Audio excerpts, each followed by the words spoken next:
Back in the mid to late 60s, the Niagara Falls Flyers were a junior hockey powerhouse, winning the Memorial Cup in both 1965 and 1968. Today, a number of the players from those two teams have gathered to sign autographs, to reminisce, and to celebrate as two new banners are dedicated at the Gale Centre in Niagara Falls.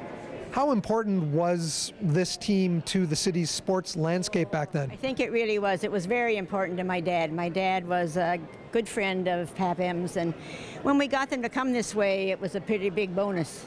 How long did it take to put this event together and to get all of these guys back here? Well, I would have to give all the credit to Laurie, our staff person. It's taken a few months, but had we not done it, this is the kind of a thing that would have fallen through the cracks.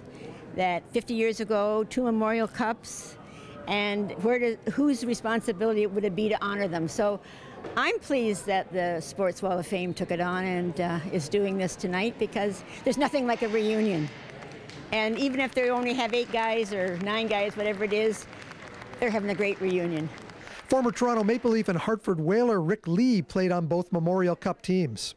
I think most of all, there was a lot of talent in both teams, and both teams were determined, gritty, and both teams had great goaltending.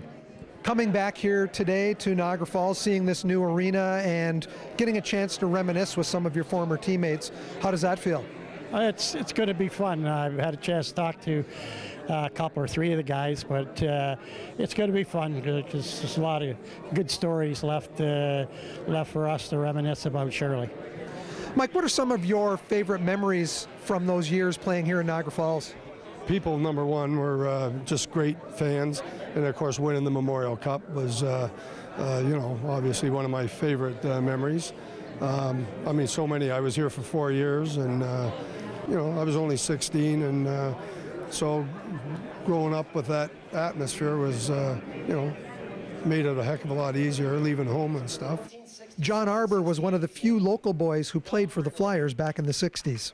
I think I was the first local one, not too far from here, actually about 8 blocks from where we're standing now. I grew up. Everyone was from out of town. They're from everywhere else. They lived in boarding houses. I lived at home.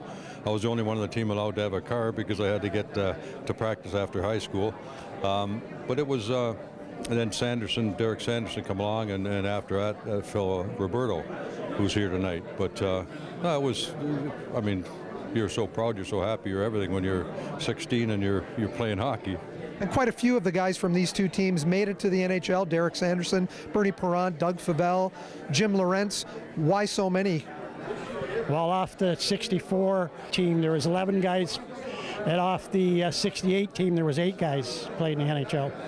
So, but Hap M's and Harold Baldy Cotton, who scouted for the Bruins, they must have known something about talent and character. So, they always had a good team, Niagara Falls.